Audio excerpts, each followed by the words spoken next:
Hey, what's up guys? This is Kimmerman from Kimmerman Gunpla Studio, and today I got here the Daban Tallgeese tree, which I bought from Hobby Wang or Hobby 168 from Shopee Philippines at a price of 700 pesos, something like that.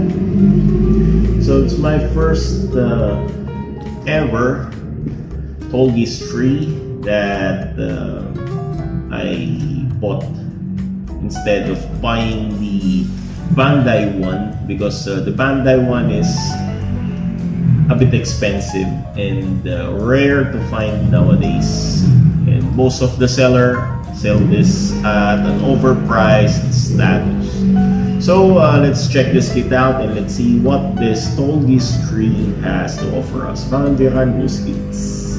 So the box art here shows the same box art from the original P Bandai Tallgeese, and there it's the same, but of course the name here changes, or the label changes. Instead of having a Bandai logo, of course this is this is Chinese brand, so they put some Chinese characters there. Side of the box here we can see the Tallgeese tree, and it says here 1/100 scale master grade model. And the other side it's the same, and we got the warning signs and something like that. And of course the other side of the box we can see the Tallgeese here. That is a finished build of the kit. To be honest, I much like the Tallgeese tree compared with the other Tallgeese brands, such as the 1 and 2 and the Flugel. I don't like Flugel. It's to be honest, it's an overkill kit that looks exaggerated, so I don't like that. So I much like this Tallgeese tree here. That's why I bought it. Thankfully, Hobby Wang had me back up, or got a chance to sell this to me, or I got the chance to buy it from him. Okay, because I think this one immediately sold out from his store. Anyway, if we open the box here, we can see the parts. Okay, so there we got the parts here. So it's not that white. I'm expecting that this kit is a bit off-white, but no, it's not. It's a bit grayish white. So the Tallgeese one is much whiter than this excuse me, model here. Sorry for that. I have colds, by the way. So there we got this white parts here, and we got other white parts there, some yellow parts for the V-fin, and blue parts for the booster. Then we got here parts for the torso.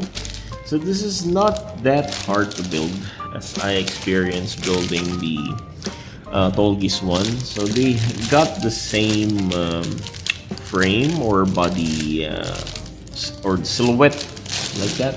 So this is not hard for me to build, because I already built the Tallgeese one, except for, of course, there are new guns and shield. Okay, so we got different accessories there. We got shield parts and the gun parts.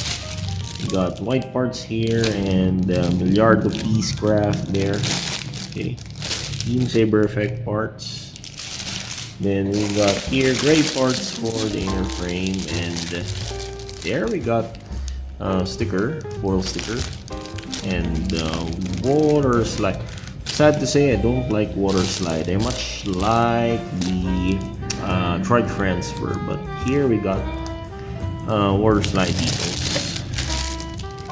Great parts for the inner frame. And for the instruction manual, we got here 6634 1/100 scale. So this is the Tallgeese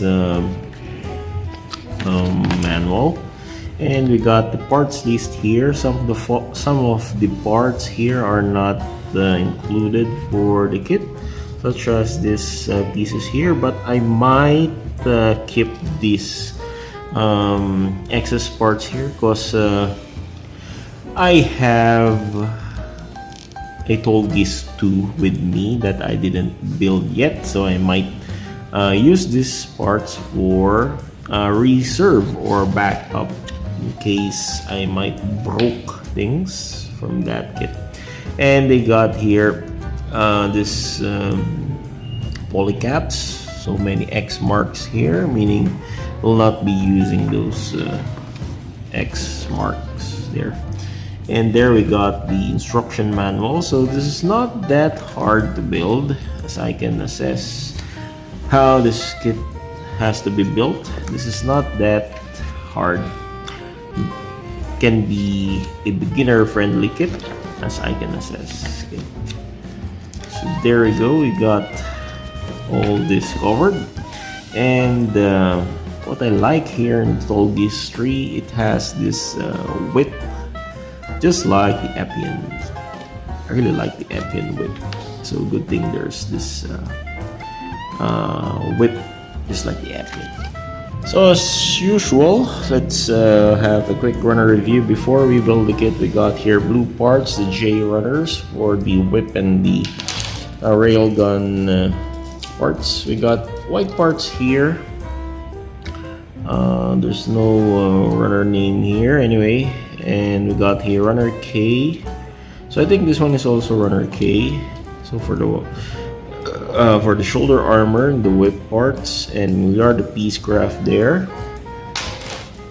And we got beam saber effect parts, curved pink saber, which is nice. It's a bit thicker than the average Gundam wing beam saber effect parts. Then we got here runner A for this multicolored runners. Okay, we got this blue, white, red parts. Then we got here white parts, runner B2 for the leg parts. Then we got here runner B1 again for the leg parts. We got blue parts again for the boosters and butt flap. This runner G1. We got here hand parts, but I won't be using those hand parts since I will use the dull and decal hands. We got runner D1 or runner D here. Then we got here white parts for this one for the shoulder armor and this whip or shield parts. Yellow parts for the V-fin, so it's very nice V-fin. I really like it. And there we got gray parts for, I think this one for the side skirts. Then brown parts for this one for the railgun, if I'm not mistaken. And there we got gray parts, I1, and this one L, runner L. Then we got here runner C2 for the inner frame parts. Okay, so everything is fine. And there we got this complete runners. Then we got here inner frame parts, runner E. Then we got here again runner C1. So everything is okay here also. There we got this one. Be careful with these parts since I experienced having melted the part here in my Tallgeese 2, but thankfully Hobby Wang replaced it for me. And there we got the runner H1 polycaps, and we'll not be using those parts here. And we got this white parts for the whip, so it's runner I, yep, runner I. And we got runner G2 for the blue parts in the booster. Thank you so much for watching this quick unbox review of the Tallgeese tree from Daban, and see you next time on my actual review of the finished product. The Skimmerman from Kimmerman Gunpla Studio saying thank you so much, good night, God bless, and take care.